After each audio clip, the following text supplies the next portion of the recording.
What is happiness? Something everyone is looking for, and one question that is prevalent in all cultures and people.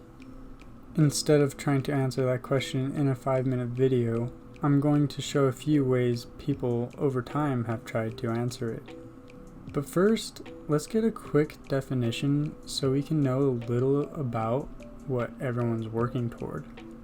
Psychologist Sonia Lyubomirsky says, It has two components. The first component is it involves the experience of positive emotions. And the second component is having a sense of satisfaction with your life, being content with your way you're progressing towards your life goals. And Merriam-Webster defines it as a state of well-being and contentment.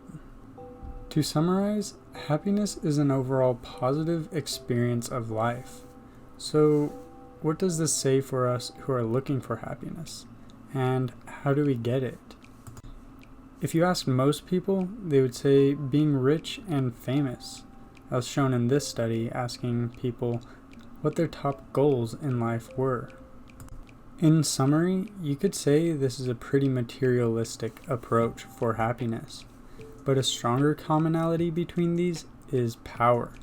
And that makes sense too, since if you had an abundance of power, you might not have to worry about unexpected circumstances, and you can also get anything you want.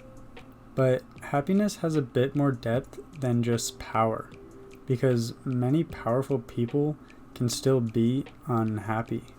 One perspective, quite contrary to the one just stated, calls for fewer things and a simpler life for happiness. Its name has been popularized as minimalism. And just like the name suggests, keeping things to a minimum is all you need to be happy. Just a conventional amount of everything that you need. Several outfits, 1 or 2 apps, and overall fewer distractions.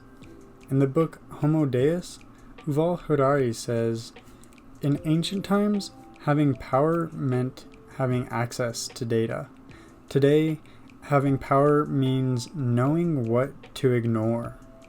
Strangely, this perspective suggests having fewer things gives one power.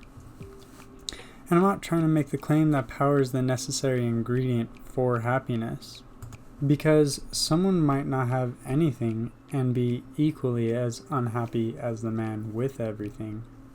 Interestingly, there's a perspective that synthesizes this dilemma pretty well. Buddhism, and its most popular practice, meditation, suggests that you, right now, already have all you need to live a blissful life. And its methodology is just as strange as that claim. When one meditates, you take the perspective that everything means nothing. And with that awareness, you begin to realize the meaning you've been projecting onto everything. I personally got to experience this at a meditation camp for 10 days, a period of time where there is no talking and you meditate 8 hours a day with breakfast and lunch breaks. During one of our sessions, I felt a tingling sensation crawling down my back. Part of our practice was to not react to our sensations and to keep still regardless of the urge. Keeping my focus on this strange sensation, I quickly identified it as a spider. And as with any spider comes fear. My heart started beating and the anxiety came with it. What if it bites me, I thought. Keeping composure though, and not moving, I resisted the fear. By the time the spider got to my waist, I realized I'd been sweating a lot, and that realization came that the spider was just a bead of sweat crawling down my back. This is one realization seemingly insignificant, but stood as a symbol of how easily we create false meanings of our personal experience of life. Viktor Frankl, Holocaust survivor and author of Man's Search for Meaning, says, between stimulus and response, there's a space. In that space is our power to choose our response. In our response lies our growth and our freedom.